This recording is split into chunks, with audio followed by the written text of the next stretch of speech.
క్రీస్తు వారి పేరిట మీ అందరికీ నా వందనాలు. దేవుని మహాకృపను బట్టి మరొకసారి ఆదివారం రోజు ప్రభు సన్నిధిలో మనం అంత కూర్చొని చక్కగా దేవుని వాక్యాన్ని నేర్చుకోవటానికి మనం సిద్ధపడదాం. ఎందుకు అంటే పిల్లరా, దేవుడిచ్చిన వాక్యంలో చాలా శక్తి ఉంది అని మనందరికీ తెలుసు. చాలా శక్తి ఉంది. ఎంత శక్తి ఉంది అంటే భూమిని కలిగించేంత శక్తి ఉంది, ఆకాశాన్ని కలిగించేంత శక్తి ఉంది. ఎంత పెద్ద భారమైనా మోసే శక్తి వాక్యానికి ఉందిగా. మరి ఈ వాక్యాన్ని మనం చక్కగా నేర్చుకునేటప్పుడు చాలా జాగ్రత్తగా నేర్చుకోవటానికి ప్రయత్నం చేయాలి. ఒకవేళ నేర్చుకునేటప్పుడు మనం పొరపడుతుంటామేమో, నేర్చుకునేటప్పుడు మన ఆలోచనలు అటు వెళ్ళిపోతాయేమో అని జాగ్రత్తగా, మనకున్న సమయమే తక్కువ. ఈ తక్కువ సమయంలో మనము లోకమంతటి గురించి ఆలోచించటం కంటే దేవుని మాటలు కొంతైనా నేను నేర్చుకోవాలన్న ఆలోచనతో మనం కూర్చుంటే, ఆలోచనతో కూర్చున్నప్పుడు దేవుడు ఖచ్చితంగా మనకు అర్థం చేయిస్తాడు. ఎందుకంటే మనం ఆ ఆలోచనతో వచ్చాం కాబట్టి. ఆ ఆలోచనతో వచ్చిన మనల్ని దేవుడు వట్టి చేతులతో ఎప్పుడు పంపడు ప్రియులా. ఎందుకు అంటే మనం ఆ ఉద్దేశంతో వచ్చాం కాబట్టి. సంఘానికి మనం వచ్చాము అంటే సంఘంలోకి మనం రావాలి, సంఘానికి రావాలని ఆశతో వచ్చాము అంటే దేవుడు ఖచ్చితంగా మన ఆశల్ని దేవుడు ఏం చేస్తాడు? నెరవేరుస్తాడు. ఎప్పుడు నీవు ఆశతో వచ్చు. ఓకే, నీవు ఆశతో వచ్చు. సంఘానికి వచ్చేటప్పుడు కూడా మనము ఒక ఆశతో రావాలి. ఏంటంటే, అమ్మో నేను కుటుంబముతో సహా సంఘానికి వెళుతున్నాను కదా, దేవుడి సన్నిధిలోకి వెళుతున్నాను కదా, అప్పుడు వచ్చేటప్పుడు ఎలా ఉండాలి అని సొలొమోను గారు రాశారు. చదువుతున్నాం. ప్రసంగి గ్రంథము 5వ అధ్యాయం చూడండి. ప్రజలకు ఒక ఇన్ఫర్మేషన్ సొలొమోను గారు ఇస్తూ, ప్రజలకి ఒక మంచి మాట చెప్తూ, ప్రజలకి ఒక మంచి ఆలోచన కలిగిస్తున్న మాటే మనం చదువుకుంటున్న మాట. 5వ అధ్యాయం 1వ వచనం. నీవు దేవుని మందిరమునకు పోయేటప్పుడు, ఏంటి, నువ్వు దేవుని మందిరానికి వెళుతున్నప్పుడు, ఏంటి, కలెక్టర్ ఆఫీస్కి కాదు, మినిస్టర్ ఆఫీస్కి కాదు, ఏంటి, మన ఆఫీస్కి కాదు, ఊరికి కాదు, మనము దేవుని సన్నిధికి వెళుతున్నాం. దేవుని సన్నిధికి వెళుతున్నప్పుడు మన ప్రవర్తన ఎలా ఉండాలంట? నీ ప్రవర్తన జాగ్రత్తగా నీవేం చేయాలి? జాగ్రత్తగా చూసుకో. ఎందుకంటే మనము మందిరానికి, దేవుని సన్నిధికి వెళుతున్నది దేవుడి గురించి మనం ఏం చేయటానికి, వినటానికి వెళ్తున్నాం. దేవుడి గురించి వినటానికి వెళుతున్నాం, దేవుడి గురించి నేర్చుకోవటానికి వెళుతున్నాం, దేవుడు అంటేనే ఏంటో మనం తెలుసుకోవటానికి వెళ్తున్నాం. తెలుసుకునేటప్పుడు మనం వచ్చే విధానం కూడా ఎలా ఉండాలంట? జాగ్రత్తగా ఉండాలి. కట్టుబట్టులు జాగ్రత్తగా ఉండాలి, మన నడక జాగ్రత్తగా ఉండాలి, మన తలంపులు జాగ్రత్తగా ఉండాలి, మనం వచ్చే విధానము కూడా జాగ్రత్తగా ఉండాలి. ఇష్టం లేని భార్యతో ఎన్ని రోజులు కాపురం చేస్తాం? ఏదో ఒక రోజు వెళ్ళిపోదు. ఇష్టం లేకుండా సంఘానికి వచ్చావనుకో, నీకు ఇంకేం ఎక్కదు బుర్ర. ఇష్టం లేనిది మనం ఏమి చేయలేం. ఇష్టం లేకుండా కాపురం చేయలేం, ఇష్టం లేకుండా వంట చేయలేం, ఇష్టం లేకుండా ఏమి చేయలేం. అదే సంఘానికి వచ్చేటప్పుడు కూడా ఎలా రావాలంట? ఇష్టపూర్వకంగా రావాలి. ఇష్టపూర్వకంగా ఎందుకు రావాలంటే, ఇష్టం ఉంటేనే మనకి ఏదైనా ఎక్కుతుంది, ఏదైనా నేర్చుకుంటాం. మనం వినేది మన జీవితాలని కట్టే మాటలు ఇవన్నీ. మనం సంఘానికి వచ్చి నేర్చుకునే మాటలు ఎలాంటి మాటలు అంటే ప్రియులారా, మనల్ని మనము బాగు చేసుకునే మాట, మనల్ని మనం అభివృద్ధి చేసుకునే మాట. అంటే వాక్యం ఎలాంటిదంటే ప్రియులారా, ఎలాంటిదంటే మనిషిని అభివృద్ధి చేసేది ఈ వాక్యం మనిషిని అభివృద్ధి చేసేది వాక్యం.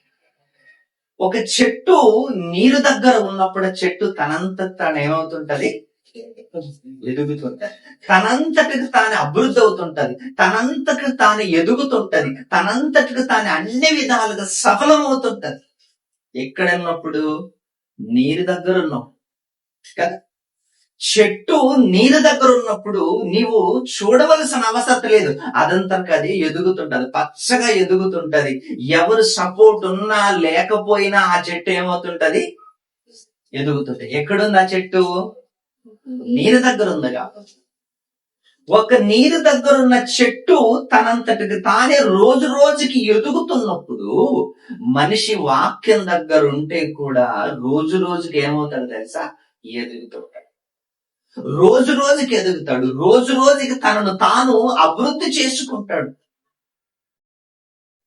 విత్తనం భూమిలో వేసిన తర్వాత అది ఏం చేస్తుంది తెలుసా, తనను తాను అభివృద్ధి చేసుకోవటానికి ప్రయత్నం చేస్తాడు.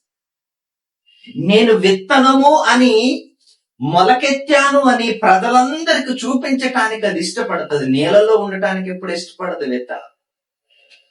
నేలలో ఉండటానికి విత్తనం ఎప్పుడు ఇష్టపడదు. అది భూమిలోకి వెళ్ళింది అంటే ఏమవుతుంది? అది మొలకెత్తుతుంది. మొలకెత్తి మనందరికీ కనిపిస్తుంది. మనందరికీ కనిపించి ఏమని చాటి చెప్తుంది తెలుసా, ఇదిగో నేను ఎదిగాను అని చాటి చెప్తారు.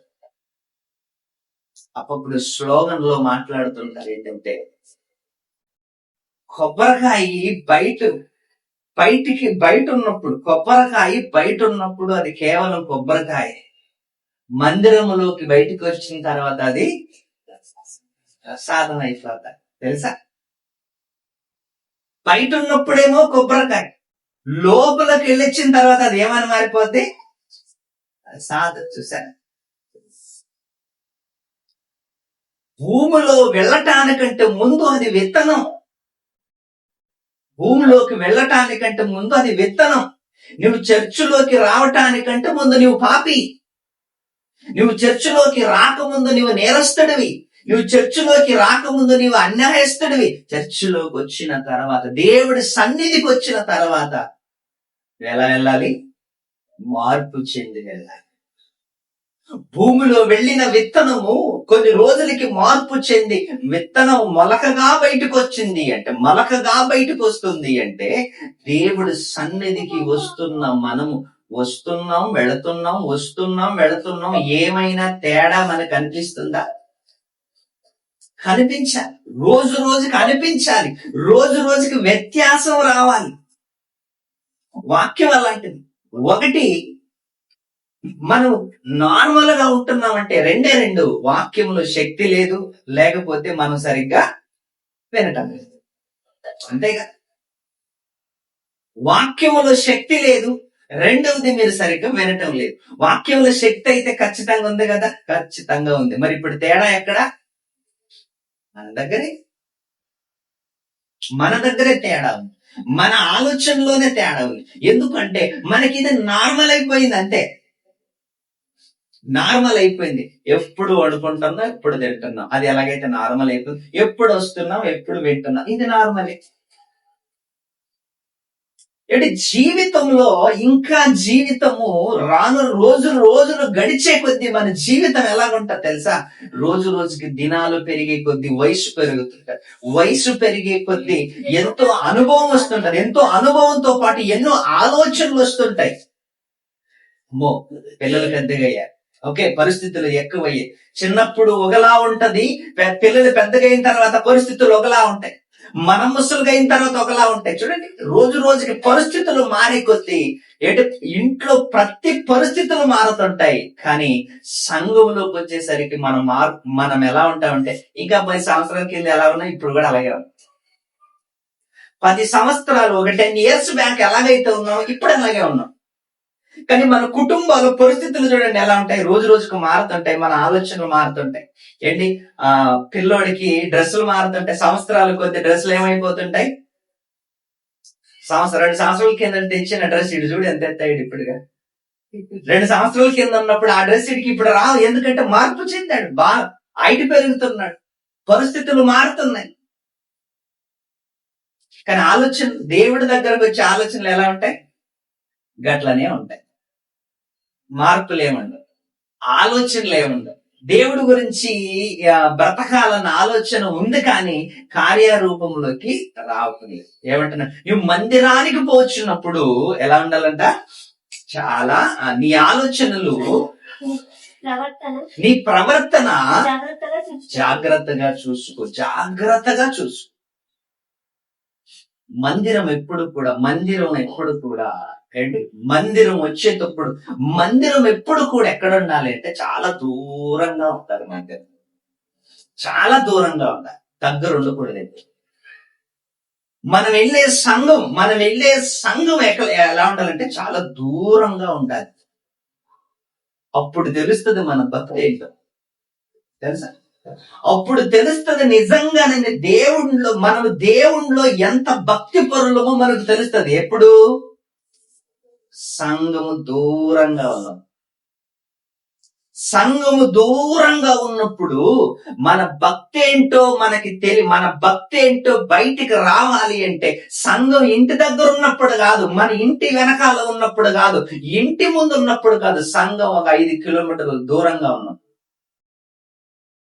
అప్పుడు తెలుస్తుంది. సంఘానికి మనకి మధ్యలో ఎంత గ్యాప్ ఉంది, 5 కిలోమీటర్లు ఉంది. అప్పుడు మన భక్తికి దేవుడికి మధ్యలో ఎలాంటి ఆలోచనలు వస్తాయి, అంత దూరం ఉంది. ఈ రోజు వెళ్ళకపోతే ఏమైంది, వచ్చే వారం వెళదాం, ఇంత దూరం ఉంది. ఇప్పుడు ఆటో పట్టుకోవాలి, అక్కడ దిగాలి, దామన్నాక దగ్గర దిగాలి, మన అక్కడ ఇంకొక ఆటో పట్టుకోవాలి. అబ్బబ్బా ఇదంతా ఎందుకు చూసారా, దూరం అనే కొద్దీ మనం సోమరులుగా మారిపోతాం. పెళ్లి చేసుకునేటప్పుడు అబ్బాయి ఏమనుకుంటాడు, ఇంటి పక్కల అమ్మాయిని ఎప్పుడు చేసుకోడు. అక్కడెక్కడైనా పట్టణాల్లో చూడండి, అక్కడ మంచి మంచి ఊర్లలో ఉంటే చూడండి, అమ్మాయిని చేసుకునేటప్పుడు మాత్రం దూరంగా చేసుకుంటాడు. కానీ సంఘం మాత్రం ఎక్కడ ఉండాలనుకుంటాడు. నేను ఎక్కడ ఉండాలనుకుంటావు, సంఘం పక్కలే ఉండాలను. మరి అమ్మాయి ఇంటి పక్కలే ఉంది కదా, చేసుకో ఎందుకంటే చిన్నప్పటి నుంచి చూసుంటాం కదా. అమ్మాయి దూరం నుంచి తెచ్చుకుంటాడు, కానీ సంఘం మాత్రం పక్కలే ఉండాలి. అదే సంఘం దూరంగా ఉందనుకోండి, వెళ్తాడా, వెళ్ళడు. ఎందుకు వెళ్ళడంటే అంత దూరం ఉంది కదా, ఎవరు వెళ్తారు. సంఘం ఎంత దూరంగా ఉంటే అంత మన భక్తి పెరుగుతుంది. సంఘం ఎంత దూరంగా ఉంటే అంత మన విశ్వాసం పెరుగుతుంది. చాలా మంది ఏం చేస్తారంటే, చాలా మంది పైన ఇల్లు అయితే కింద సంఘం ఉంటది. సంఘంలోకి అందరు వచ్చినా ఆడ స్నానం చేస్తుంటాడు. ఇంకా ఎందుకు, కిందే కదా సంఘం. కానీ దూరం నుంచి వచ్చింటారు సంఘస్థులు, అందరూ ఎంతో విశ్వాసం, దూరం నుంచి వచ్చింటారు. ఈడ మాత్రం పైన బ్రష్ చేస్తుంటాడు. అక్క వచ్చావా, అన్న వచ్చా, ఇప్పుడు 5 నిమిషాలు అంటాడు. ఎంత నెగ్లెక్ట్ చూడండి.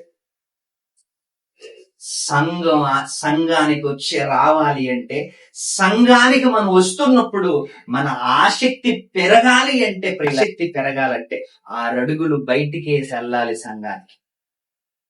అప్పుడే మన భక్తి ఏంటి. పొద్దున్న టిఫిన్ చేసి వెళ్తాం, పొద్దున్న టిఫిన్ చేసి వెళ్ళొచ్చి సంఘానికి వెళ్ళొచ్చే లోపల సాయంత్రం 5 అవుతుంటది. అప్పుడు వరకు ఉపవాసమే. ఎలా ఉంటది చెప్పండి, అప్పుడు ఎలా ఉంటదంటే, అప్పుడు ఆ రోజు మనకి ఎన్నో గుణపాఠాలు నేర్చుకుంటాం. ఆ రోజు పొద్దున్న టిఫిన్ చేసి వెళ్ళిపోతాం, వచ్చే సంఘానికి వచ్చేలోపు కొందరండి ట్రైన్లు ఎంతో దూరం వెళ్తారు సంఘానికి. ఎందుకంటే సావాసం ఇంపార్టెంట్. ఎంత దూరం ఉన్నా పర్వాలేదు, కానీ సావాసం మాత్రం ఖచ్చితంగా ఉండాలి. ఎంత నువ్వు సావాసములు ఉంటే నువ్వు అంత బలపడతావు, ఎంత సావాసములు ఉంటే అంత ఎదుగుతావు. అది ఎంత దూరం ఉన్నా పర్వాలేదు, ఎంత దూరం ఉన్నా పర్లేదు. ఎందుకు అంటే, నీకు దూరమైందని, నీకు భారమైందని సంఘాన్ని వదులుకున్నావు అనుకో, నీకు దూరం అయింది, భారం అయిందని సంఘాన్ని వదులుకున్నావనుకో, సంఘానికి మానేసావనుకో, సంఘాన్ని వారానికి లేకపోతే నెలకొక్కసారి వచ్చేవనుకో,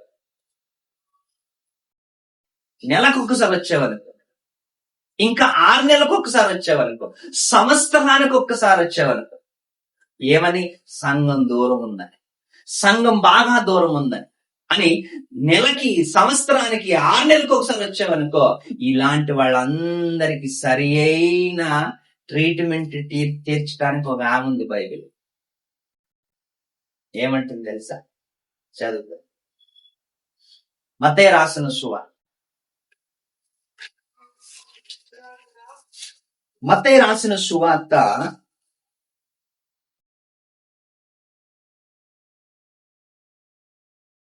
12వ అధ్యాయం 42వ వచనం, 12వ అధ్యాయము 42వ వచనములో యేసుక్రీస్తు వారు మాట్లాడుతున్న మాట ఒక్కసారి మనం జాగ్రత్తగా ఆలోచిస్తే, విమర్శ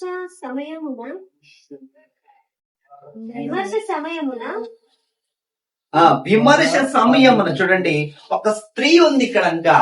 ఆ స్త్రీ గురించి యేసుక్రీస్తు వారు ఏం మాట్లాడుతున్నాడంటే, విమర్శ సమయమున దక్షిణ దేశపు రాణి ఈ తరము వారితో నిలవబడి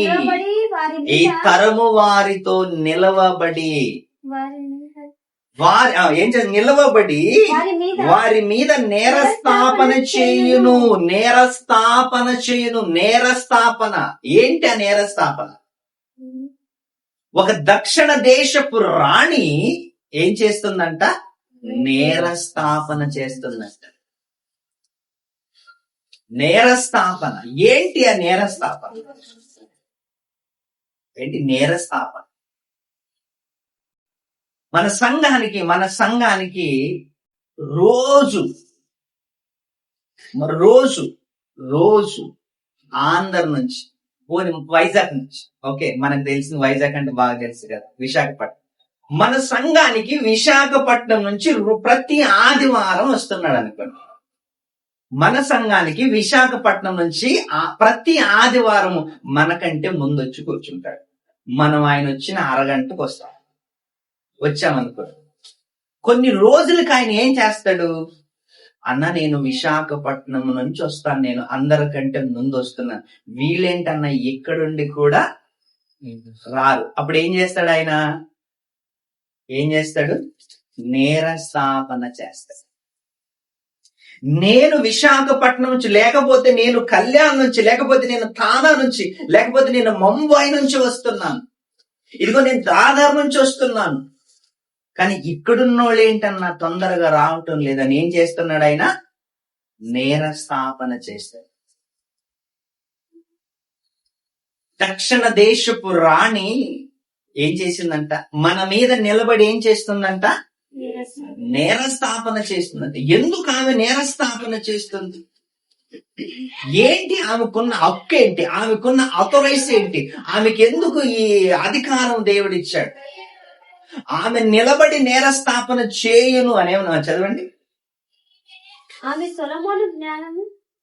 సొలొమోను జ్ఞానమును వినుటకు భూమి అంతముల నుండి వచ్చిన. ఎక్కడి నుంచి వచ్చిందంటే ఎవరి జ్ఞానం నేర్చుకోవటానికి?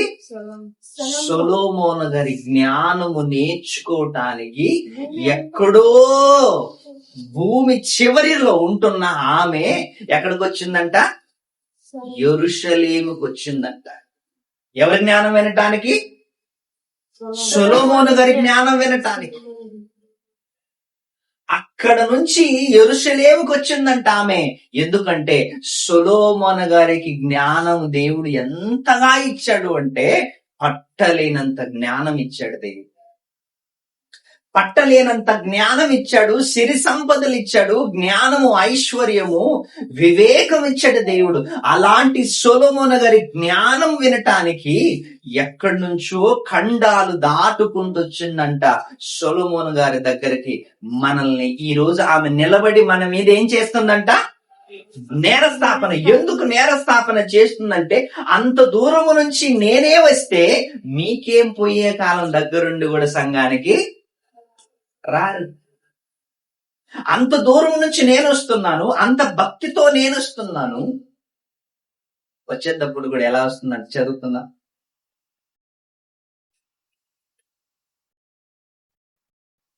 రాజుల మొదటి గ్రంథం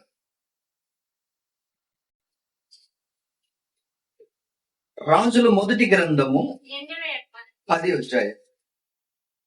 फर्स्ट किंग्स पहला राजा 10वां अध्याय पहला वचन. షేబా దేశపు రాణి చూడండి, అది రాణి గురించి, ఆ రాణి గారు ఆ రాణి గురించి బైబిల్ ఎంత చక్కగా ఎందుకు మన మీద నేరస్థాపన చేస్తుందంటే, మనం ఏమైపోయాం తెలుసా? సోమరులైపోయాం. మనం దేవుడి సన్నిధిలోకి రావటానికి ఆలోచిస్తున్నాం. అంటే మీరు ఆలోచించండి, మనలో మన మాట. ఇక్కడ నుంచి మిమ్మల్ని కానటేషన్కి ప్రతి ఆదివారం రమ్మంటే వస్తారా? రా. మనకి ఇది ఒక ఛాలెంజ్. ఎక్కడో కాదండి, తానానే, పక్కలున్న తానాన్ని.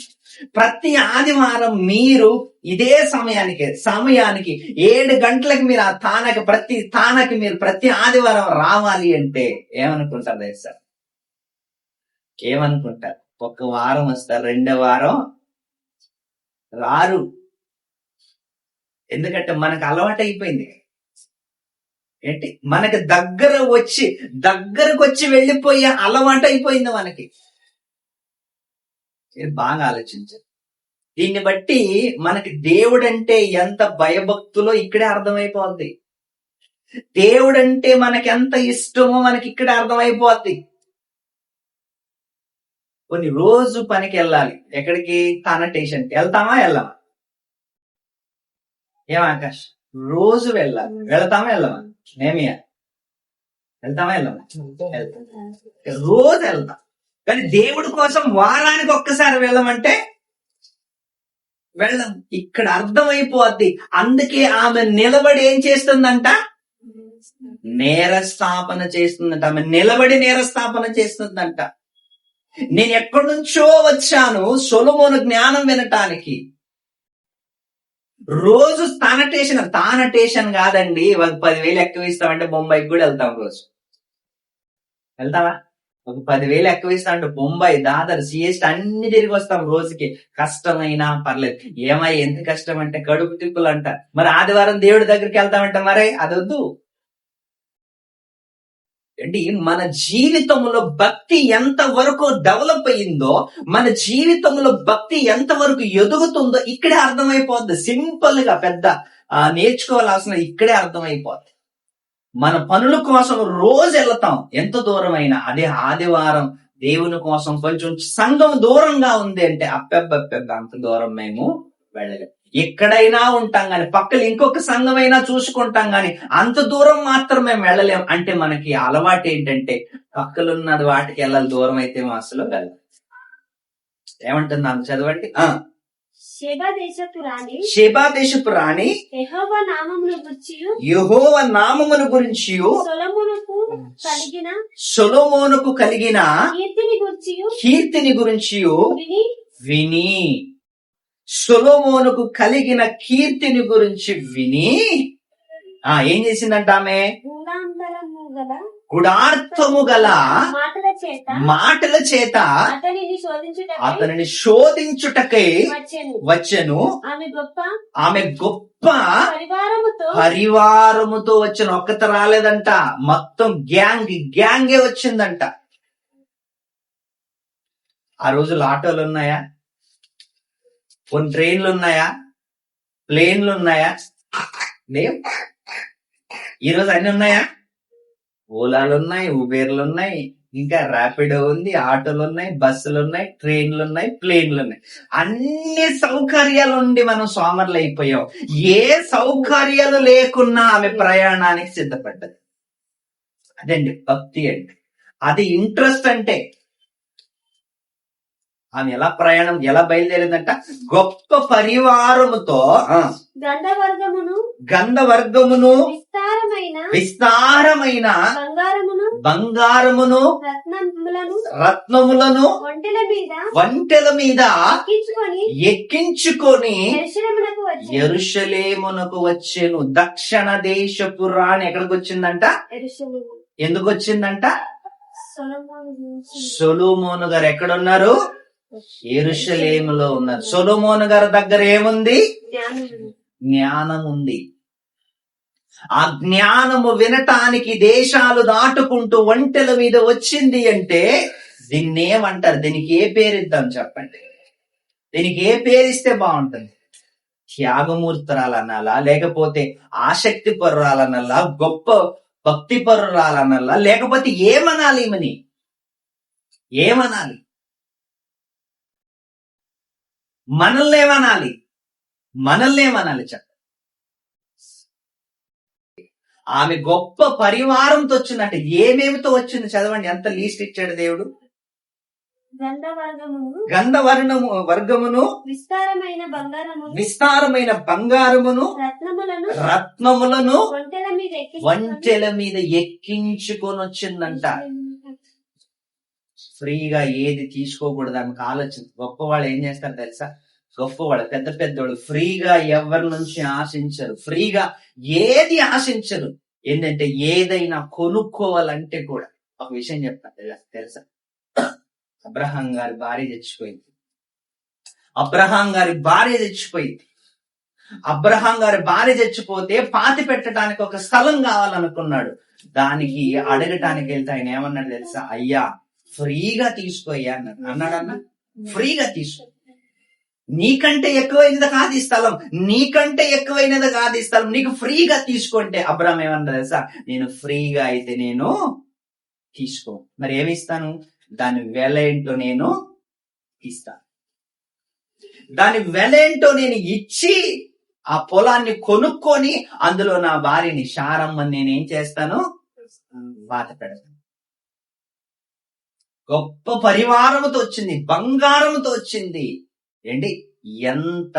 ఎంతటి బంగారంతో వచ్చిందో అంత దానికంటే మళ్ళీ ఎక్కువ తీసుకెళ్ళింది ఆమె. సొలొమోను గారు వెళ్ళేటప్పుడు సొలొమోను గారు ఆమె కంటే గొప్ప ఐశ్వర్యవంతుడు కదా. సొలొమోను గారు ఆమె కంటే గొప్ప ఐశ్వర్యవంతుడు.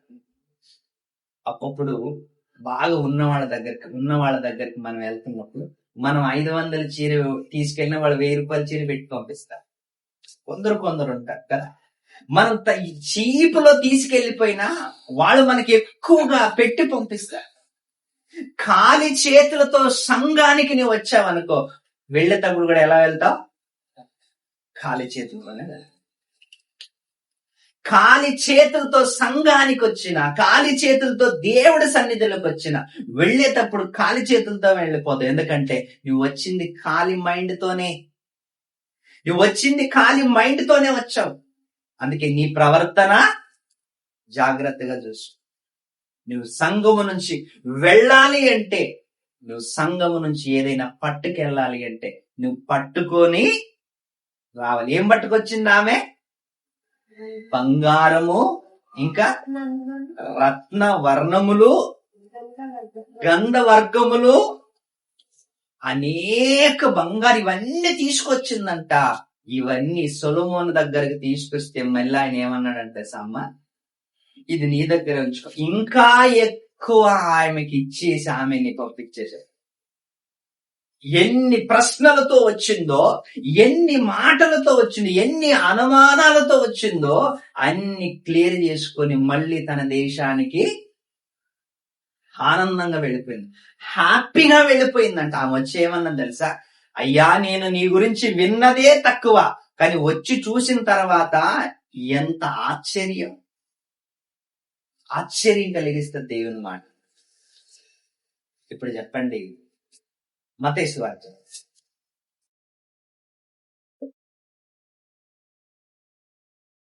12వ అధ్యాయం 42వ వచనం. 12వ అధ్యాయము 42వ వచనం. విమర్శ సమయమున దక్షిణ దేశపు రాణి ఈ తరము వారితో నిలవబడి వారి మీద నేరస్థాపన నేరస్థాపన చేస్తుంది. వాడి మీద ఏం చేస్తుందంట ఆమె? నేరస్థాపన చేసిందా? చెయ్యును అంటే ఎప్పుడో ఒక రోజు చేస్తుంది. ఈ మాట రాసేటప్పుడు ఆమె బతికుందా, చచ్చిపోయిందా? చచ్చిపోయింది కదా. ఈ మాట యేసుక్రీస్తు వారు ఉన్నప్పటికీ ఆమె లేదు, చనిపోయింది. ఆమె ఎవరి కాలములు ఉంది? సొలొమోను గారి కాలములు ఉంది. కానీ బైబిల్ ఏమనింది? ఆమె నేరస్థాపన చెయ్యును అంటే రెడీగా ఉంది. ఆమె రెడీగా ఉంది. ఇలాంటి మనలాంటి సోమరులందరికీ మంచి క్లాస్ వెళ్తుందంట ఆమె. ఎందుకండి ఎందుకు మీకు తెలుసా? రెడీగా ఉంది. నేను అంత దూరం నుంచి సొలొమోను జ్ఞానం వినటానికి మీ దగ్గరకు వస్తే నన్ను చూడండి ఒక్కసారి, నన్ను చూసి నేర్చుకోండి. నేను అన్ని రాళ్ళని బాప్తిజం తీసుకోలేదు. ఆ నోట ఆ నోట విని వచ్చాను. మీరు రోజు వింటున్నారు. మీకేమైంది? పోయే కాలం అంటారా? ఒక రకంగా చెప్పాలంటే యేసుక్రీస్తు కంటే ముందు ఆవిడే లేచి కూర్చుంటది మన మీద నేరస్థాపన చేయటానికి. అవునా? నేరస్థాపన చెయ్యను అని ఉంది అక్కడ. ఇంకా చేస్తది, ఖచ్చితంగా చేస్తది. దేన్ని బట్టి చేస్తది? ఆమె అంతగా దూరం నుంచి వచ్చింది. కింద ఏమంటున్నాడు యేసుక్రీస్తు? ఏమంటున్నాడు చూడండి.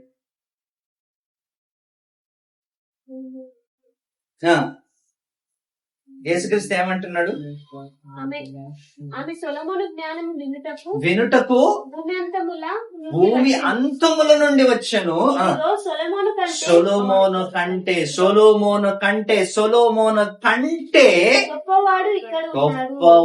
గొప్పవాడు ఆయన లాంటి వాడు, అంత సర్వోన్నతుడు, సర్వ సృష్టికర్త. ఆయన లాంటి వాడు ఇంకెవ్వరు లేరు. అలాంటి ఆయన దగ్గరికి మనం ఈరోజు ఆయన దగ్గరకు వచ్చాం. ఆమె ఎవరి దగ్గరకు వచ్చింది? మనం ఎవరి దగ్గరకు వచ్చాం? యేసుక్రీస్తు దగ్గరికి. ఆలోచించండి. ఆమె సొలొమోను దగ్గరికి రావటానికి ఖండాలు దాటుకొట్టొచ్చింది. యేసుక్రీస్తు దగ్గరికి మనం వెళ్ళటానికి అసలు 10 కిలోమీటర్ల దూరం అయిపోతే మనం అబ్బెబ్బెబ్బెబ్బె మా వల్ల కాదు. ఇదే మన భక్తి. రేపు విమర్శ సమయంలో ఇదే ఆమె లేచి చెబుతున్నది ఏంటంటే తెలుసా? నన్ను ఆలోచించండి, నేను ఎక్కడి నుంచో వచ్చాను నేర్చుకోవటానికి, మీరు పక్కలుండి కూడా సరిగ్గా రావటం లేదేంటయ్యా అని అడిగారు. మీరు పక్కలే ఉండి రావటం లేదు. అందుకే సంఘం ఎక్కడుండాలి? దూరంగా ఉండాలి. సంఘం అందరికి 12 గోత్రాల వాళ్ళకి సంఘం. 12 సంఘాలు ఉన్నాయి, ఒకటే ఉందా? మందిరం ఒక్కటే మందిరం. ఎంత దూరమైనా పర్లేదు, ఎక్కడైనా పర్లేదు, ఒకే దగ్గరికి 12 గోత్రాల వాళ్ళ లక్షల మంది ఎంత దూరమైనా పర్వాలేదు, కానీ వాళ్ళు అక్కడికే వెళ్ళారు. ఎందుకంటే దేవుడి దగ్గరికి మనం వెళ్తేనే బాగుంటది. దేవుడి దగ్గరికి మనం వెళ్తేనే బాగుంటది. దేవుడు మన దగ్గరికి వచ్చాడు అనుకోండి, విలువ ఉంటుందండి. అప్పుడు ఈ చీరలు పట్టుకొని ఇంటి ముందుకు వస్తుంటారు. పెద్ద పెద్ద షాపులు ఉన్న చీరలు ఒక్కోసారి ఇంటి దగ్గర ఉంటాయి, కానీ వాడికి విలువ ఉంది.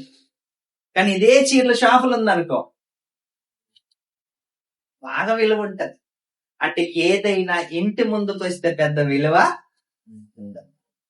ఒక్కసారి మీరు ఆలోచించండి, సంఘం అంటే ఎంత ప్రాముఖ్యత ఉండాలి, ఎంత ప్రాముఖ్యత ఉండాలి. ఆదివారం రాగానే నిజంగా ఈ రోజు మాకు స్పెషల్ డే అంటే స్పెషల్. ఏంటయ్యా ఈరోజు స్పెషల్ అంటారు మనల్ని చాలా మంది. ఏంటి స్పెషల్? ఆదివారం అంటారు. మనం ఏం చెప్తాం? కోడి మాంసమో మేక మాంసమో ఏదో మాంసం అంటాం. ఈ రోజు నీ స్పెషల్ ఏంటయ్యా అంటే ఇది ఆదివారం నా స్పెషల్. ఏంటి? నేను సంఘానికి వెళ్ళే రోజు. మన జీవితంలో కొన్ని రోజులు ఉంటాయి, వాటిని మర్చిపోమండి తెలుసా? మన లైఫ్ లో కొన్ని రోజులు ఉంటాయి, కొన్ని డేట్స్ ఉంటాయి, అవి ఎప్పుడు మర్చిపోం మనం తెలుసా? ఎప్పుడు అంటే రాత్రి 12 గంటలకు అడిగినా మనం చెప్తాం. కొన్ని డేట్స్ మన లైఫ్ లో ఉంటాయి, అవి ఎప్పుడు మర్చిపోము. అందులో ఒకటి యాడ్ చేసుకోవాలి, ఆదివారాన్ని ఎప్పుడు మర్చిపోము. శనివారం రాగానే నిజంగా భయంతో పండుకోవాలి. ఏంటి, నేను పొద్దున్నే త్వరగా లేవాలి, ఎందుకంటే ఆదివారం. బ్యాడ్ లక్ ఏంటంటే మనకి సాయంత్రమే ఉంది. శనివారం రాగానే త్వరగా పడుకోవాలి, ఎందుకంటే పొద్దున ఆదివారం ఉంది. కానీ ఇంకోటి ఏంటి తెలుసా, పనికి వెళ్ళే వాళ్ళందరూ కూడా సోమవారం శనివారం మనకు భయంతో పడుకుంటారు. టైంకి లేవాలి. కానీ ఆదివారం ఏం చేస్తారు, భయం అంతా విడిచి పడుకుంటారు. ఎందుకు? సంఘానికి అన్న ఏం చేస్తాడు, అర్జున్ అన్న ఏం చేస్తాడు, దేవుడు ఏం చేస్తాడు. ఎంత లేట్ వెళ్ళినా పర్వాలేదు, అరగంట లేట్ వెళ్ళినా పర్లేదు, వాళ్ళు తిట్టుకుంటారు, మనం వినాలి. ఈ 2 చెవులు ఎందుకు ఇచ్చాడు దేవుడు? ఒకటి వినటానికి, ఇటు విడిచిపెట్టాలి. దేవుడంటే భయం ఉండాలి. ఈరోజు సంఘానికి వెళ్ళకపోతే నా దేవుడు నన్ను ఏమంటాడేమో. ఎప్పుడు కూడా ప్రియులారా భయముతో పడుకోవాలని. చూడండి, మంచి మాట. యోబు గ్రంథం 11వ అధ్యాయం 19వ వచనం చదవండి. ఎవరికి భయము లేకుండా, చూడండి ఎంత మంచి మాట్లాడతాం. ఎవరికి భయము లేకుండా నీవు పండుకుంటావు. అనేకులు ఎవరు భయం లేకుండా నువ్వు పడుకుంటావు. కానీ సోమవారం నుంచి శనివారం మనకి ఎవరు భయం ఉంటుంది తెలుసా? ఓనర్ భయం ఉంటుంది. అమ్మో త్వరగా వెళ్ళకపోతే ఏమంటాడు, త్వరగా వెళ్ళకపోతే 1 రోజు ఉంటాడు, 3 రోజులు ఉంటాడు, ఒక్కసారి వింటాడు, 2 రోజులు ఉంటాడు, 3 రోజులు, 3వ 4వ రోజు బాయ్ తెరా క్యా బోత్ నాటक हो गए, बहुत रोज लेट आते से ट्रैफिक था, अरे तेरा बाजू वाला जल्दी आ गए, तेरे को कहां से ट्रैफिक मिला. అందరి గురించి లెక్చర్ ఇస్తూ చివరికి ఏమంటాడు, బాయ్ తూ రోజ్ లేట్ ఆతే తెరా నక్కరా బోత్ हो गया, आगे से तू कुछ क्या करना देख ले. చూసా, ఆడు డైరెక్ట్ గా ఇలాగే అంటాడు, ఆగేసే క్యా కర్నా తూ దేఖ్ లే. అప్పుడు మనకి భయం ఇంకా పెరుగుతుందా తగ్గుతుందా? ఇంకా పెరుగుతుంది. బస్సు లేట్, కొంచెం బస్సు స్లోగా నడిపితే, ఆటో స్లోగా నడుపుతాడు అనుకోండి, మనకి ఇంకా భయం పెరుగుతుంది. ఎందుకంటే ఆల్రెడీ వార్నింగ్ ఇచ్చాడు సేటు. మరి సంఘానికి వచ్చేటప్పుడు నీ ప్రవర్తన జాగ్రత్తగా చూసుకో. సంఘానికి వెళ్ళేటప్పుడు ఎంత భయముతో వెళతామో అది కూడా మనం ఆలోచించాలి. ఎంత భయం ఉంది సంఘానికి వచ్చేటప్పుడు? భయం ఉందా? సంఘంలోకి వచ్చిన తర్వాత భయం ఉందా? సంఘంలో కూర్చున్న తర్వాత భయం ఉందా? ఇవన్నీ దేవుడు మనకి ఎందుకు చెప్పాడు అంటే, మనము బలపడటానికే చెప్పాడు, మనము నిలబడటానికి, మనం భక్తిగా ఎదగటానికి. బైబిల్ ఏమన్నా, బెత్తము వాడని వాడు ఎలాంటాడంట, పిల్లలకి తండ్రి బెత్తం వాడకపోతే విరోధి అంట. మరి కరెక్ట్ గా వాక్యం చెప్పకపోతే, గద్దించకపోతే, సంఘాన్ని గద్దించకపోతే, ఒక కాపరని ఆయన గద్దించకపోతే విరోధి. సంఘాన్ని గద్దించాలి, నిలబెట్టాలి, సంఘాన్ని పరలోకానికి నడిపించాలి. అదే సంఘ కాపరి చేసే పని. ఒకవేళ మీరు బాధపడతారని నేను ఊరుకుంటే దేవుడు బాధపడతాడు. దేవుడు బాధపడే పనులు మనం ఏం చేయకూడదు.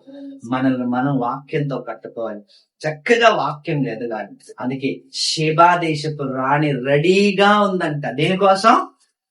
నేరస్థాపన చేయటానికి. ఆమె చేతుల్లో దొరికే మనకు 12 ప్రశ్నలు వేస్తుంది, అప్పుడు మనం జవాబు చెప్పలేం. అందుకే మనం రెడీగా ఉండాలి, దేవుని చేత పరలోకానికి కొనిపోబడతారు. అందుకే చాలా జాగ్రత్త. సంఘం అంటే ఆషామషి కాదు.